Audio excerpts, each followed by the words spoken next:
Adelina. How are you? Hi, Kim. How's it going? Yeah, well. So I thought it was interesting through all the innovation topics today, one of the very consistent themes was about how an organizational culture was a key enabler to innovation. Yeah. What are your thoughts? And I know you've done a lot of work with this. Honestly, we keep seeing it over and over in the market. We see it with our clients that really, ultimately, innovation is about culture. We tend to just jump to technology immediately, but innovation is about fostering an environment where people feel accepted, where people feel willing and able to share their ideas, and really an inclusive culture is what enables that innovation. What we see in the market is that a lot of successful ideas actually come from organizations that foster this type of organizational behavior and motivate the behaviors that drive innovation. And the work that you're doing around design thinking, like how does that break down some of those kind of organizational structures to promote it? So design thinking is really about getting to the core of a problem by thinking about the end user, really. It's about human-centered design, and it's about getting to the core of what the end user is experiencing and the challenges that they have. And so human design thinking helps us really understand and get to that core problem. And one of the ways that we use design thinking is to help enable and give everybody a tool set by which they can innovate. So it gives them a common language to use, it gives them a framework for problem solving, and it helps them really unleash creativity.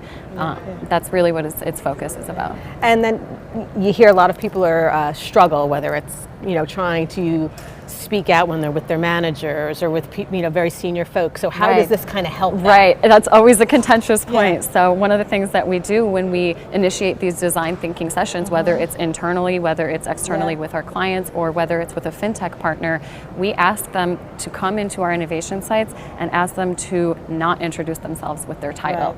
We try to strip that identity, so to speak, and reduce that burden and that fear that comes with speaking out of turn or being made fun of for an idea that wasn't just spectacular right off the bat.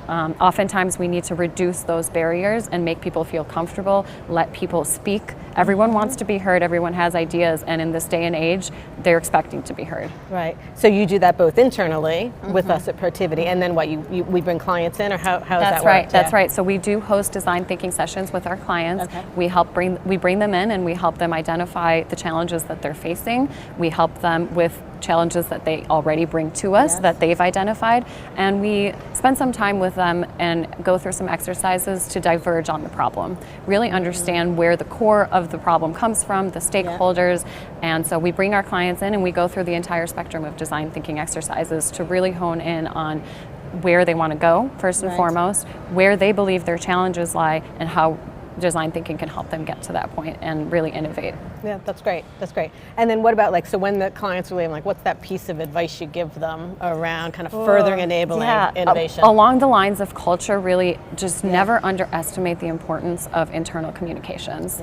Top down, bottoms up. It's really important that people know what innovation is all about at the organization. They need to understand the strategic vision. They need to understand why you're headed in the direction that you're headed, why the tools that you're employing, and they really need to understand the risks that they can take and the risks that they should avoid. Because ultimately, that's what it comes down to. It's about enabling behavior that is traditionally not what we're used to in financial services. And so really telling people what you're working on, bringing them into the process of design thinking, taking them through ideation, taking them through prototyping, helping them understand how testing a prototype is really important, and getting that client feedback and the iterative process that comes with design thinking and why that works.